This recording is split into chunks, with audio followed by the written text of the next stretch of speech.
নমস্কার, অনুরাগের রান্নাঘরে আপনাদের সকলকে স্বাগত। আজকে আমি এসে গেছি নতুন একটা রেসিপি নিয়ে। সেটা হচ্ছে আমি সর্ষে ফুলের সবজি বানাবো। আমি সর্ষে ফুল দিয়ে কী করে সবজি বানাবো সেটা আপনারা দেখবেন। তার জন্য লাগছে আমি এই যে সর্ষে ফুল নিয়েছি, কিছুটা সর্ষে ফুল নিয়েছি, একটা মিডিয়াম সাইজের আলু নিয়েছি। আলুটাকে আমি ঠিক এইভাবে কেটে নিয়েছি ছোটো ছোটো করে। এখানে আমি 4টে বড়ি নিয়েছি। এখানে হলুদ গুঁড়ো আছে, এটা লবণ, এটা মিষ্টির জন্য একটু গুড় নিয়েছি, সরষের তেল আছে, এখানে জিরে গুঁড়ো, ধনে গুঁড়ো, এখানে লাল লঙ্কা গুঁড়ো, এটা পাঁচফোড়ন। এখানে আমি আদা পেস্ট আর লঙ্কা পেস্ট নিয়েছি। পুরা নিরামিষ করব, তার জন্য আমি পেঁয়াজ রসুন নিইনি। এখানে আমি বড় একটা টমেটো, তার 3 ভাগের 1 ভাগ আমি টমেটো নিয়েছি। একটা শুকনো লঙ্কা, একটা কাঁচা লঙ্কা, একটা ছোটো সাইজের তেজপাতা নিয়েছি, সেটা আমি 2 টুকরো করে নিয়েছি।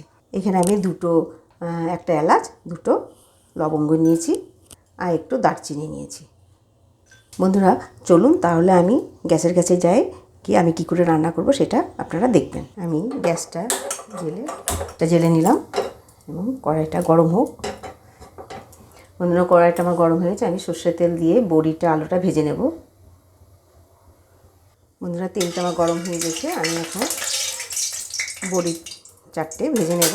আমি 4টে বড়ি নিয়েছি, আমি ভেজে নেব।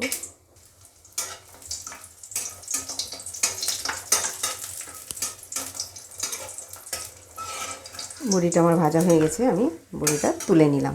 দেখুন সুন্দর ভেজে নিয়েছি লাল লাল করে। এখন আমি আলুটা ভেজে নেব।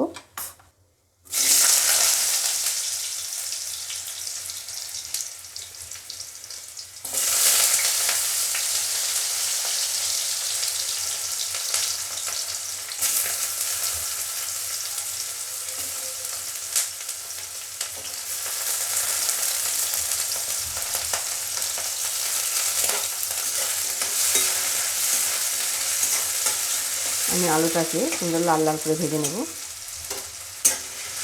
আলুটার মধ্যে আমি একটু সামান্য লবণ আর হলুদ দিয়ে ভেজে নেব।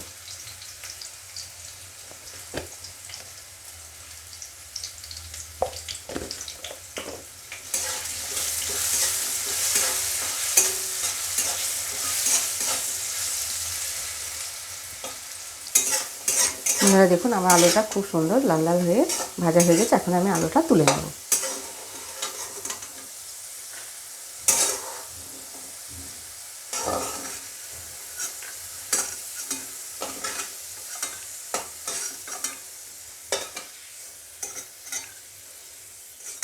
আমি ওই তেলের মধ্যে একটু সামান্য তেল দেব। আমি সামান্য পাঁচফোড়ন দিলাম, শুকনো লঙ্কাকে আমি 2 টুকরো করে দিলাম।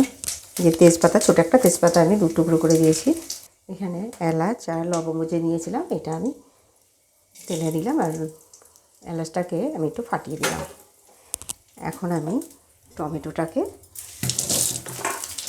দেব। আমি টমেটোটা দিয়ে দিলাম।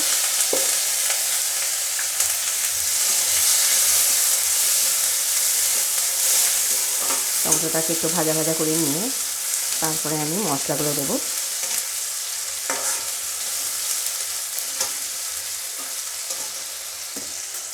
আমি যে আদা পেস্ট লঙ্কা পেস্ট নিয়েছি সেটা আমি দিয়ে দিলাম।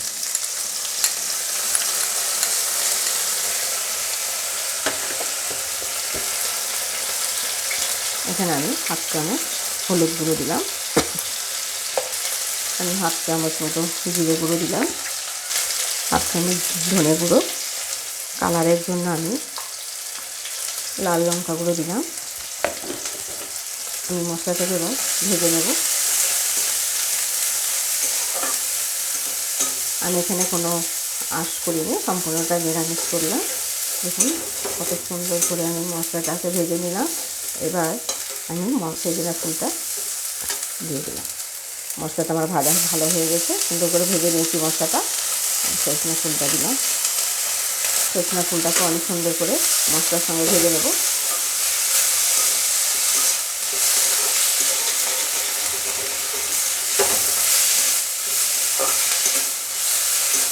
আমি স্বাদ মতো লবণ দেব। এটা খুব ঝোল হবে না, গামাখা গামাখা হবে, এই জন্য আগে আমি আলুটা লবণ দিয়ে একটু ভেজে নিয়েছিলাম, সেইভাবে আমি লবণটা দিলাম। দেখুন আমার সুন্দর ফুল মশলার সঙ্গে সুন্দর ভাজা হয়েছে। এখন আমি আলুটা দিয়ে দেবো সঙ্গে, আলু বড়িটা।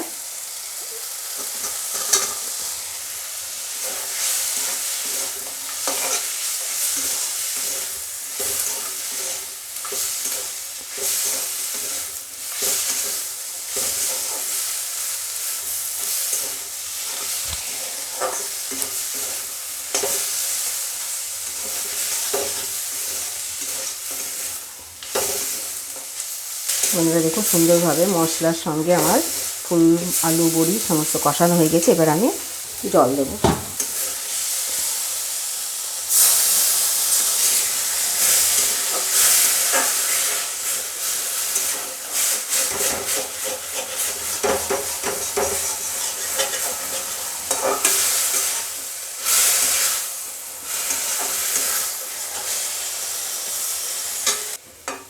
এই সজনা ফুল খাওয়া খুব ভালো, সিজনের ফুল, সিজনের সব কিছু জিনিসই খাওয়া ভালো। তবে দেখুন সজনা ফুলের রেসিপি করে খেয়ে দেখবেন, খুব ভালো লাগবে। খুব এর সজনা ফুলের বড়া। এখন আমি এটাকে ঢেকে দেবো। আমি এখন একটু মিষ্টি দিয়ে দেবো।